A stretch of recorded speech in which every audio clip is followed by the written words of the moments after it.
गडचिरोलीत कुरखेडा मतदान केंद्रावर मतदान अद्यापही सुरू झालेलं नाही। 3 तास लोटले तरी मतदान सुरू झालेलं नाही। ईव्हीएम मध्ये बिघाड झाल्यानं मतदान प्रक्रिया रखडली आहे। गडचिरोलीतल्या मतदान केंद्रावरती हा प्रकार घडलेला आहे। कुरखेडा मतदान केंद्रावर मतदान अद्यापही सुरू झालेलं नाही। एकीकडे मतदानाची टक्केवारी समोर आली आहे। विविध ठिकाणी 8% मतदान झाल्याचं पाहायला मिळतंय। मात्र गडचिरोलीतल्या मतदान केंद्रावरती कुरखेडा मतदान केंद्रावर मतदान अद्यापही सुरू झालेलं नाही। 3 तास लोटले तरी मतदान सुरू झालेलं नाहीये। ईव्हीएम मध्ये बिघाड झाल्यानं मतदान प्रक्रिया रखडल्याचं पाहायला मिळतंय।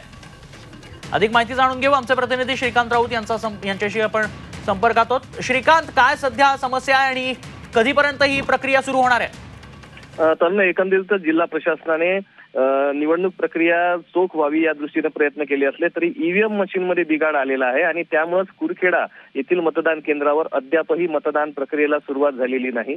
मोठ्या प्रमाणात सकाळपासूनच मतदात्यांनी रीग लावलेली होती, परंतु ईव्हीएम यंत्र मात्र काम करत नव्हते आणि त्यामुळे दुसरे ईव्हीएम मशीन त्या ठिकाणी लावण्यात आले, परंतु ते देखील काम करू शकले नाही। दोन्ही यंत्रांमध्ये बिघाड झाल्याने अद्यापही या ठिकाणी मतदान प्रक्रियेला सुरुवात झालेली नाही। त्यामुळे जे मतदार या ठिकाणी रीग लावून होते ते आता कंटाळले आहेत आणि त्यांनी परत घरची वाट धरलेली आहे। श्रीकांत, तुमच्याकडनं या संदर्भात अधिक अपडेट जाणून घेत राहू। तुर्तास धन्यवाद।